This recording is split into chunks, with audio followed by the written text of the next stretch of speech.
Magandang hapon po mga kalingap. Ayan, kasama ko po si Roda mula kaninang umaga. Ayan, mga 8:30 na magkasama na po kami. Inilakad po namin lahat ng mga papers para sa legality ng pag-turnover ng custody sa nanay ni Rina na si Melanie. So, okay na po ngayon. Naayos na po namin. Salamat sa Panginoon at wala naman po naging problema.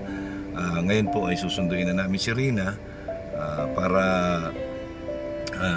dalhin sa barangay kasama yung kanyang nanay para magkaroon po ng kasunduan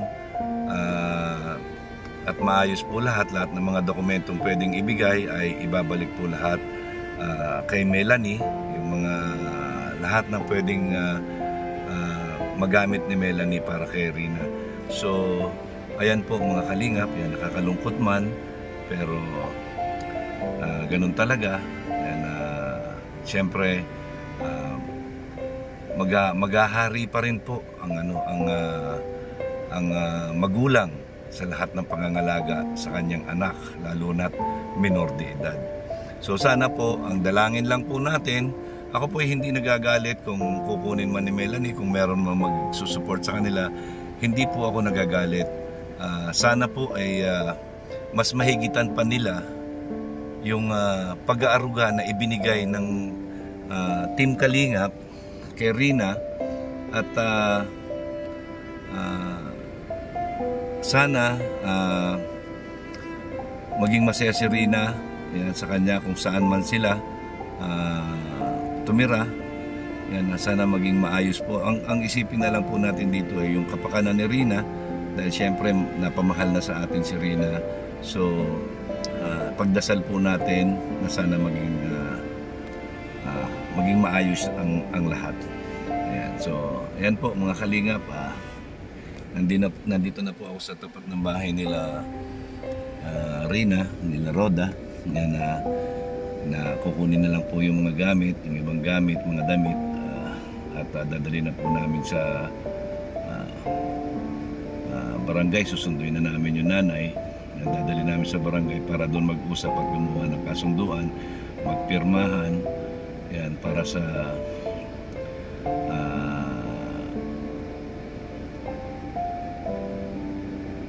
custody ng magulang. Yan, pasensya na kayo, medyo napapaluwa ako kasi alam niyo kung gaano ka kabait si Rina. Yan, masarap siyang kasama. Yan, siyempre, sabi ko nga sa inyo, magaan ang dugo ko kay Rina. Yan, kahit hindi ko siya ganong binablog, pero every time na kasama siya, napakagaan po ng loob ko. Yan, sana po maging maayos si Rina, no? Sana maging maayos. Ako po ay nalulungkot din. Yan, tandaan niyo po, wag po tayong magalit sa magulang ni Rina. Yan, bagkus matuwa pa po tayo sa ginawa niya. Sana po ang dalangin ko ay mapabuti ang kalagayan ni Rina sa pangangalaga ng kanyang ina na si Melanie. Yan, kung sino man po yung mga sponsor, sana po huwag niyong bibitawan si Rina. Yan, maraming salamat po kung sino man kayo. Yan. Hindi ko nasasabihin na winakwak nyo. Yan, hindi ko nasasabihin yan. Ang sa akin na lang ang importante magampanan nyo yung mga ginusto nyo na mangyari kay Rina. So ayan po, in behalf of Kalingap, masasabi ko na we did our best. And we did our best.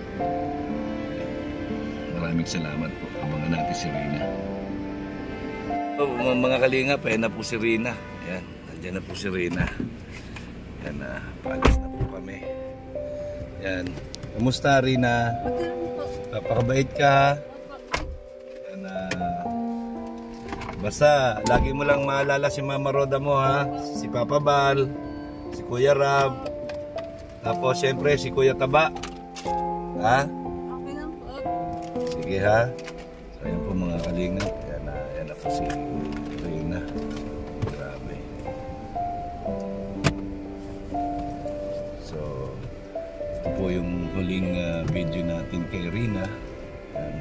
Yung last vlog na makikita nyo siyang kasama namin ni Kuya May. Kasama namin. Yan. Last, ano na po to? Kaya sana po Last vlog na. namnamin na po natin itong last vlog na ito kasi hindi na po ito mauulit. Wala siyang vlog ng Bawal na Kalingap. siyang i-vlog ng Kalingap. So, kaya sana Tawari na, sa gitna. maging maayos siya, pagdasal natin, maging masaya siya. Basta laging tinuturo ni Mama, mag-pray sa gabi bago matulog. Pagkakain, mag-pray. Ha? Susunod sa sinasabi ng matatanda, ha? Okay. And, pag may gusto ka, sabihin mo, ha? Sabihin mo. Pag may gusto kang gawin, pag may gusto kang kainin, ayan, sabihin mo lang kay Mama mo. Kasi, Yan, mabait naman si mama mo, bibigay niya lahat ng gusto mo. yun naman ang mag-aalaga na sa ano? Napakabait ka doon, ha? Yan, paalam ka na dito sa mga ano natin. Yan. Happy ka ba? Happy po. Happy, very good. So, yan po mga kalingap, yan nakakalungkot maisipin pero ito po ang tadhana talaga. Walang forever. Walang forever. So, ang importante ay ipagdasal na lang natin na sana ay mas lalo siyang maging masaya at maging maayos sa pangangalaga ng kanyang ina at kung sino man po yung susuporta sa kanila. So, sa part ng Kalingap, inuulit ko po, yan, nagampanan namin lahat ng dapat. Yan, nakita niyo naman ang improvement na rin. So, sana maging masaya na lang po tayo lahat. Ito yung nanay niya na. So yan po mga Kalingap, yan, papunta na po kami ng barangay. Yan, yung kanyang mama Melanie ay nandun na po sa barangay, naghihintay. Yan, maraming salamat kay Rina sa mga masasayang memories na iniwan mo sa amin. Yan, hindi ka namin makakalimutan. Siyempre, ikaw ang nag-iisang prinsesa ng Kalingap. Yan. Busy-busy po siya sa pag-ayos ng kanyang gamit. Ayan.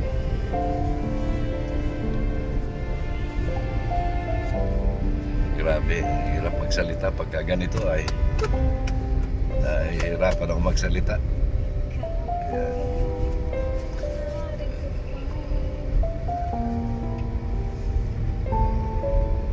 Ayan po siya.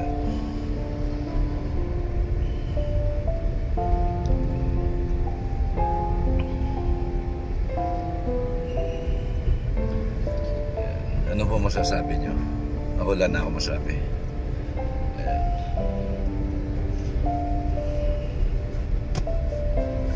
Grabe. Sa mga Kalingap. Si Ate Edna, ayan, nag-goodbye kiss na po kay Rina. Yan. Mag-thank you ka na kay Ate Edna. Magpapakabait ka ha, magpapakabait ka. Pag Okay. ikaw ay inapin doon, pumunta ka dito sa bahay ha. Ganda, nandun na daw si Kuya. Sige po. Okay. So, ayan na po. Papunta na po tayo ng barangay, mga Kalingap. So, ayan po.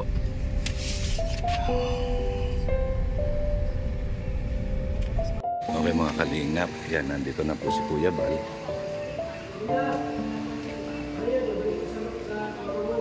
Papunta na daw po dito. Apo. Apo. Yan na po si Rina, kausap po ni Kuya Bal. Yan si Kuya Bal.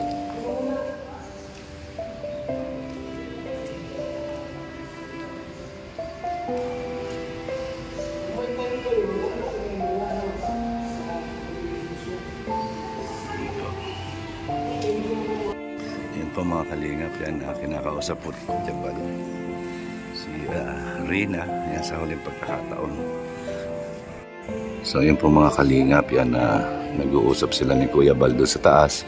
Yan, pinapangaralan po ni Kuya Bal na maging mabait siyang bata, maging masunurin sa magulang. Yan po. Sila doon sa dalawa sila yung nagbabanding na dalawa ngayon. Yan, bago siya kuhanin. Wala pa po. Yan. Ayun na po si Rina. Okay mga kalingap, nandyan na po si Melanie. Ayan na po si Melanie mga kalingap.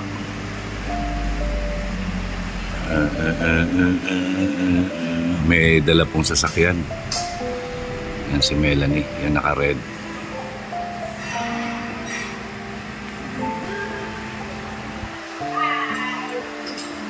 Ayan po si Melanie. Sa taas, nandun sa taas. Nandiyan sa taas. Sa taas kayo mag-uusap, sa taas. Ayan po, nakaabang si Reyna sa kanyang mama.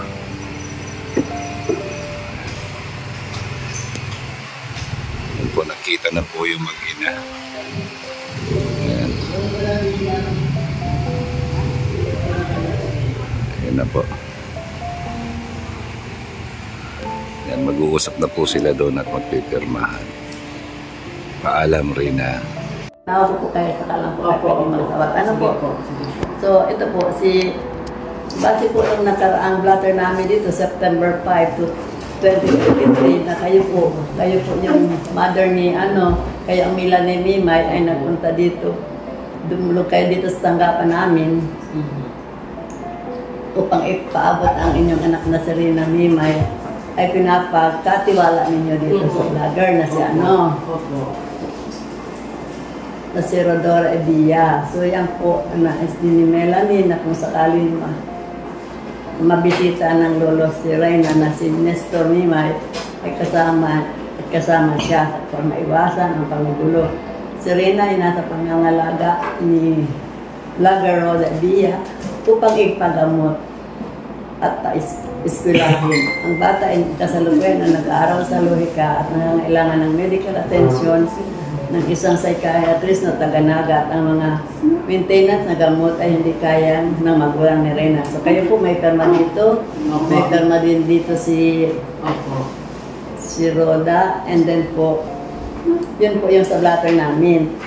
So, base naman po doon sa mga records na pinag-submit sa amin na yun naman po nakalagay dito sa kasulatan na ito ay natupad naman ni Ma'am yung kanyang sabing papa psychiatrist niya, si at saka pinapa-eskwela naman. So nagdating po yung ganitong pagkakataon na pinaabot naman din po niya na gusto na ninyong kunin yung ako naman po sana nung kanyang anak. So kaya po tayo ay narito ngayon para po ngayon ay formal na po namin ibigay sa pangangalaga ninyo ang inyong anak. Na dahil nga po dahil sa minor de edad ay lagi pong ang parents kailangan po. So bago po kami nagsagawa ng ganito, ay kami po ay nagkonsulta muna sa MSWD at yan po namin na kami ay magkaroon ng sabing pagkakamali or So, base po doon sa advice sa amin, so dito sa barangay, dahil ang kasunduan natin ng parang mga laga sa anak mo, ay dito sa barangay. So, dito din po natin sa barangay, isasagawa ang pag-turnover. So, yun lang po siguro. Base po dito sa So, ito po si, yung inyong anak na si Reyna ay nasa pangangalaga ni So, halimbawa po yung pagdating ng mga mayroon na po kayong hanap buhay, kakayahan ako para ma-handle na po yung mga, ang nito, ang mga pangangailangan na i-provide. Halimbawa po katulad sa pagpapa-eskwela, meron po kayong, saan na po ipapa-eskwelahan at nasa, siya, eskwelahan. Po sana po, habang nasa akin po sana po si Rina, dito po ipagamot muna po sa Sentro. Sa totoo lang po, hindi po yung 1M Ate Roda ang mapano. Wala akong pakialam sa 1M. Hindi, baka po mag-ano po siya. Sa nubig ko lang po yun. Hindi po yung 1M po ang gamot po sa Sentro. So, totoo lang po ha, at alam niyo naman baga po ako. Alin po yung 1M? Hindi kasi yan alam niya. Dito lang. Labas yun. Ang pag-usapan natin. Kaya ko naman po, yung amo ko po ay mabait at saka po nag-aalaga naman po kami ng baboy doon sa amo ko. 4 na baboy pong inahin. Bawat isang anak ko, meron po kami baboy. At saka po yung asawa ko, rado naman po yan. Saka po tuwing may partihan po yan, for sure naman po yan. Kaya sa sa isang linggo, 2 beses po sila nagpapartihan. Magpapagamot sa St. Luke's, sabi mo, magpapacheck up. Oo. So may idea ka ba kung gaano ang kalaki ang babayaran sa St. Luke's? Daw po, ang sabi daw po, una, 4-5 ang ibibigay po at ay sa aparato lang daw po yung Rina. Tapos ang sabi po, baka daw po abutin ng mga 30,000. Alam niyo po ba kung paano ang patakaran para magpa-check up sa St. Luke's? Magtatanong-tanong nga po ako. So, pero yung pong natanungan ko, yun daw po ang sabi sa akin. Sino yung natanungan? Yung natanungan ko po doon sa Maynila, sa Tia Edis po. Sa Maynila po. Sa Tia Edis po. Sa St. Luke's mismo, nagtanong siya? Oo. Si Tia Edis po, yung pumunta na Las Piñas. Oo. Yan ko po yung, kaya nga po, kung man po, doon po kami muna titira sa Maynila. Sa Maynila? Para hindi na po kami mangupahan. At kung nasa wala mo po ako doon, mangupahan pa po kami. So, ako kasi, pagkakaalam ko dyan, pagka sa ganyang specialist ang doktor, mag-i-schedule muna yan. Oo, may schedule na nga po. Kailangan daw po 18, makaalis kami at 19 to 20, yun pa ang schedule nito. Kung po dun sa 2. So, kaya nyong bayaran right away yung 30,000 na sinasabi? Hindi po, kaya lang po, may hiraman man po kami dun sa amo ko. Mapapahiramin kayo ng amo mo? Pero naman po kaming doon, kung saan may ipon man po ako doon. Kaya lang, naiano ko na rin po dun saan. Kaya pinapahiraman po kami. Pinapahiram kayo? Kung sa 4 na baboy man po yung nanganak, yun po ang ibabayad ko. Okay. So, yun yung doon mo kukunin yung financial support para sa kanya. Po, yung mga dagdag po na nito at isang linggo naman po ay 2 beses po sila nagpapartihan.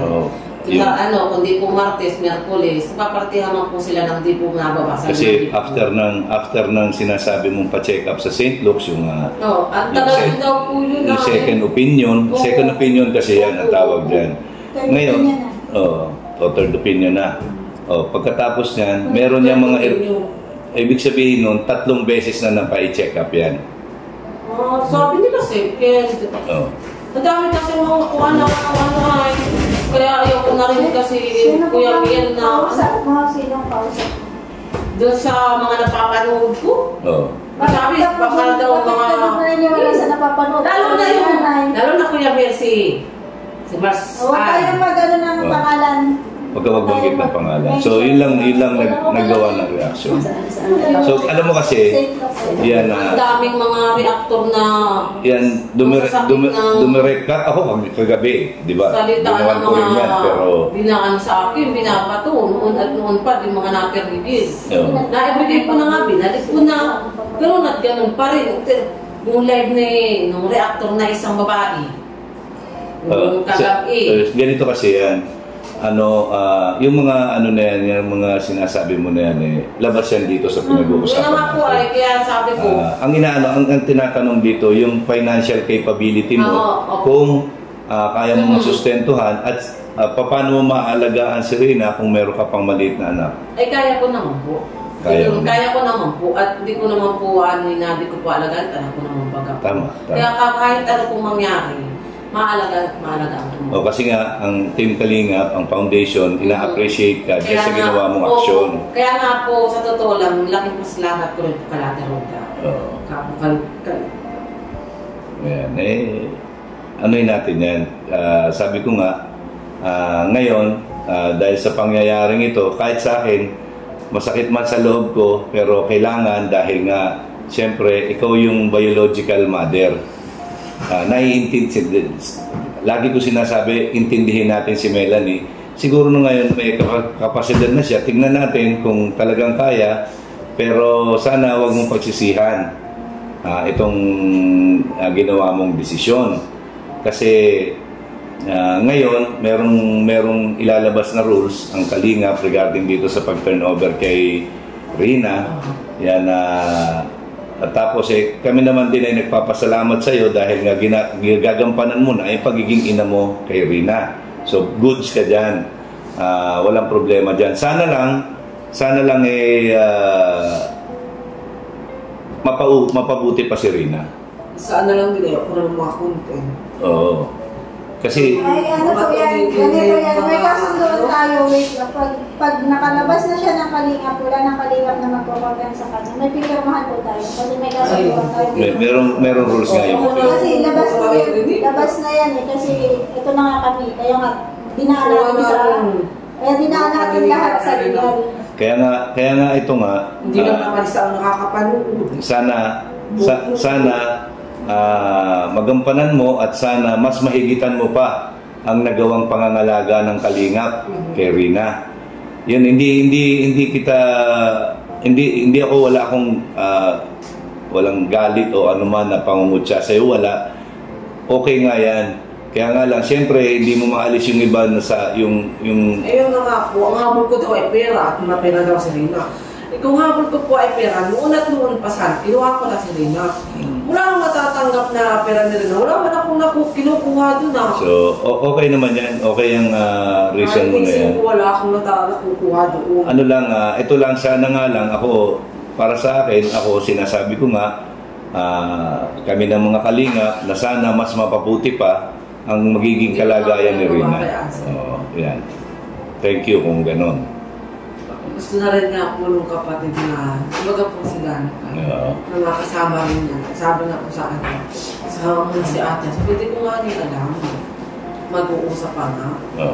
Kasi kasi itong ganito, para walang sisiyan. Para wala tayong samaan ng loob na maghihiwalay tayo, walang samaan ng loob. Ano nga po, kaya sabi ko, kaya sabi nga ni Ate Rudy, sa barangay, sige po kahit ang buwan, magsabi nga na Ate Rita, para nga daw maganda ang usapan. Alam mo kasi ito yung tinatawag na legalidad. Sabi ko, sige po kahit saan, sabi ko. At tama naman po yung kay Ate Rudy. Ayoko rin nung may samaan ng loob, pag kinuha ko si Rina, tulad ng iba, hindi ko pa nga kinukuha. Nanon ako sa itlog ay sisiw na agad. Ganun talaga. Wala tayong magagawa dyan. Ayan ang mga realidad yan. Realidad yan. Parang marites yan ay. Di ba? Isa lang nakakapanood sa mga live nila. Eh hindi, buong mundo. Para sa mga comment ko nga, pira lang po ang hanap niya. Pira lang po ang ano po niya ni Mama Milan. Kaya inuhanap niya sa Rina. Kung hindi naman totoo di ba? Okay. Wait lang po. Nandun na po yung babasahin ko sa inyo. Yung determine natin. Bakit po ba? Sige po tayo. Sige, ako si Kuya Balang pipirma dyan. Ay, akala ko isa.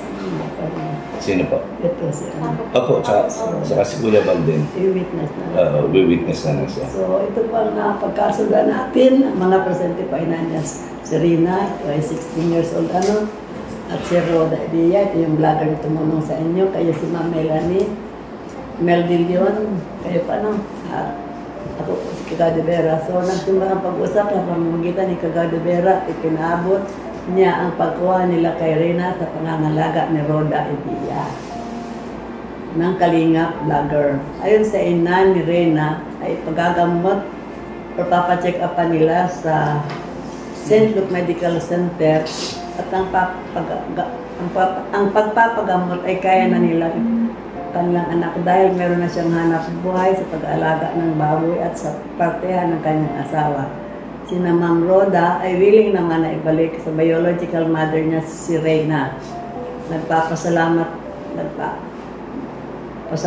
din si Melanie sa Kalinga Foundation sa pagtulong sa kanilang anak. Kung kaya't ngayong hapon, ito lang lalagyan natin ito ng pananagutan kayo. Ayun, meron po yung nakataas. Opo. Lagay niyo po yung inililipat na pangangalaga ni Rina sa kanyang biological parents na si Melanie yan, sa maayos na kondisyon. Yan, kaya na po mag-witness doon sa kondisyon. Yes po. Kalakit niya yung medical certificate. Tapos yung...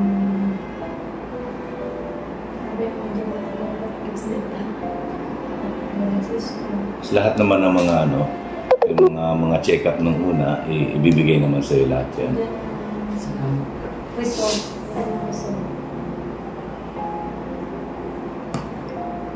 Sana sa mga eskela. Matututuran po muna sa pagkagalit po sana po sa St. Louis. At meron po man doon na May mga gamot pa yung binigay kayo. May resita pa po. Hindi na lang mga resita. Yung sabi ko, bibili ko po kayo ng resita. Bibili. Yung sabi ko naman, paggabi lang. Yung panggabi lang natin ulit, kung sa pinapakain mo. Tapos, kayo siguro, napakailangan ng ilang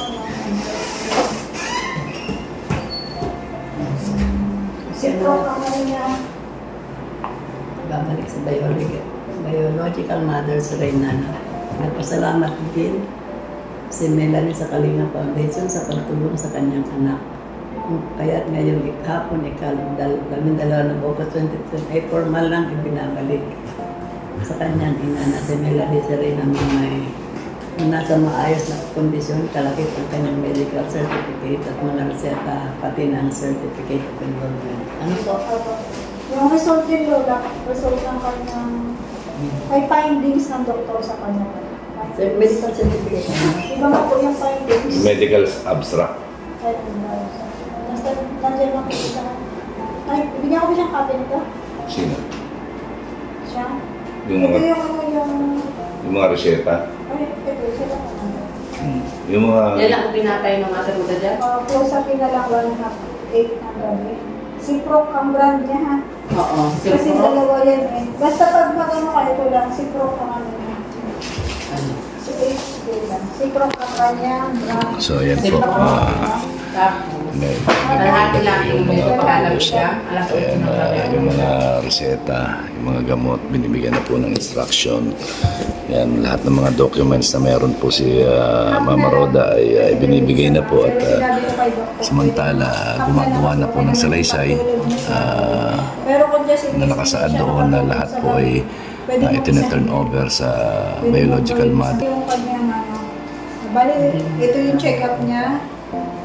Check-up niya to kay Doc Carlos, yung schedule niya September 6. Yan lang naman niya sa Po yan, tapos na po ang pag-uusap. Melanie, sana pangako mo lang na talaga mabuti si Rina. Wala akong ibang hihilingin. Pagdadasal pa natin na sana mas lalo pa siya umayos, ha? Okay, salamat. So, ayun po, tapos na po yung pag-uusap. Maraming salamat po kay Kagawad. Maraming salamat po, Kagawad. Salamat po. So, ayan po, paalis na po kami. Mga kalingap, mga ate, mga kuya. So, ayan po. Ayan, huling paalam po ni Kuya Bal kay Rina. Ayan po. Papipirma na po si Kuya Bal. Ayan. Ayan. Sabi mo naman, sarado na ang pinto para kay Rina. Bakit ko lang yun? Inura ko na agad. Kaya Hindi, mahal-mahal ko yan. Yung ano? Papa, anak ko rin yan. Ikaw yan natin. Gusto ko, alagaan mo yan. Ano? Kung sino kailangan ni Roda ang tulong, huwag ka lang dyan. Kasi, yung sister na yan. Ano, ate? Sige, ingat ka lagi, ha? Butay mo anak mo. Sige, ingat kayo. Bye-bye, Rina. Ayan po, bumaba na po sila. Ayan, paalis na. Ayan, paalam, Rina.